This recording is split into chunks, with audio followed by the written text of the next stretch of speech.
And here's the last section of chapter 14. I was sure that Aldo will be a great dad. He's already a great cleaner, a great student, and an unsqueakably great friend. Aldo dusted and swept all the tables in the room until he finally came to our table. "What's this?" he asked as he looked down at the froggy food stick tree. "It's a little Christmas tree." Then he laughed until his mustache wobbled. "And a little card. 'Happy Merry Frog,'" he read. "I guess somebody in this class likes you, Og." "What am I saying? Everybody likes you and your friend Humphrey." "Boing, boing," Og agreed. "But you haven't gotten to enjoy your present yet," Aldo said. "Here, open wide." He scooped up a handful of that froggy food sticks and threw them into Og's tank.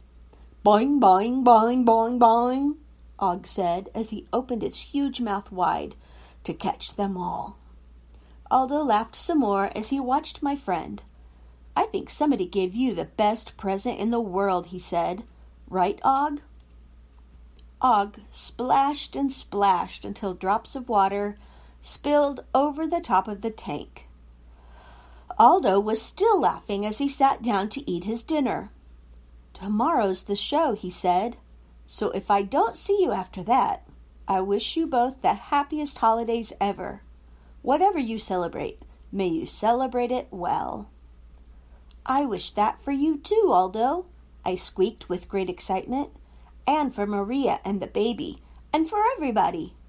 Aldo chuckled. "Humphrey, there's nobody like you." "Well, I certainly hope not. Maybe there are 2 snowflakes that are alike, but there are no 2 humans who are alike, and I'm pretty sure no 2 hamsters are alike either." Nights are long in the winter, and if you're a wide-awake hamster, they seem to go on forever. On Thursday night after Aldo left, I spun on my wheel, climbed my tree branch, and made a trip to my poo corner, rummaged around for food, and it was still early. I sat in my cage, looking out at the classroom lit by the street lamp outside the window. "Og," I squeaked, "isn't Holly's gingerbread house the most wonderful thing you've ever seen?" Og splashed around, but he didn't seem too interested. I guess if the house had been made of crickets or something stinky, he would have liked it more. "Have you noticed that it's just my size?" I asked. Og was quiet, so I guess he hadn't noticed. I continued, "Holly will probably take it home for the holidays. I was just thinking that I might go over and have a peek at it while I have a chance." "Boing, boing, boing." Og sounded worried. "Oh, I'll be careful," I told him as I jiggled the lock that doesn't lock and scurried out of my cage. I slid down our table leg and hurried over to the bigger table where the gingerbread house sat. The table is next to a reading area where Mrs. Brisbane keeps a tall wire rack full of books. If my friends have free time, they can pick out a book to read or check it out and take it home. The book rack reminded me of my climbing ladder, so I knew what to do. Very carefully, I pulled myself up from one wire to the next until I was on the same level as the gingerbread house. As I climbed, I saw some unsqueakably interesting book covers. One showed a dinosaur with huge teeth. I hurried past that one. But there was another one with a mouse wearing a knight's armor standing in front of a castle. I hope Mrs. Brisbane will read that one to the class someday. I hopped onto the table, and there it was, the gingerbread house, covered in the most yummy-looking candy I'd ever seen. "Boing, boing," Og warned. I'm glad he did, because I was just thinking that no one would notice if I took a teeny bite of a candy cane or a nibble of a gumdrop. "Boing, boing, boing, boing." I almost thought Og could read my mind, but he was right.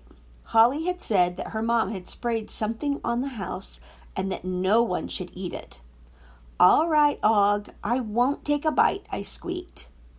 As I inched closer, I noticed that instead of smelling like sweet, delicious candy and cake, The gingerbread house smelled like something Aldo used to mop the floor, and it was a lot shinier than cookies usually looked.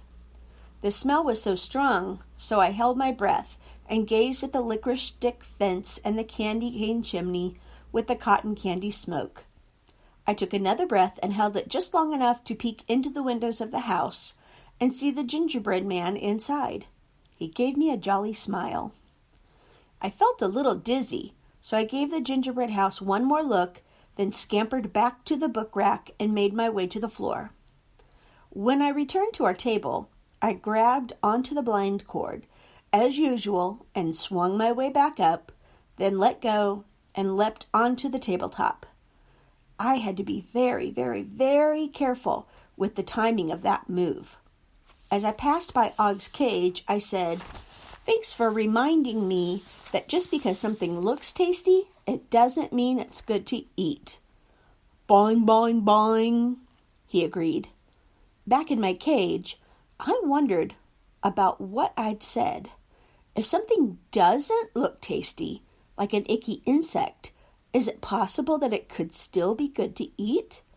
Og certainly thought so, but I wasn't about to try a diet of flies and crickets and froggy food sticks. Ew. Humphrey's Winter Wonderings. If I got a present and Og did not, would he be green with envy?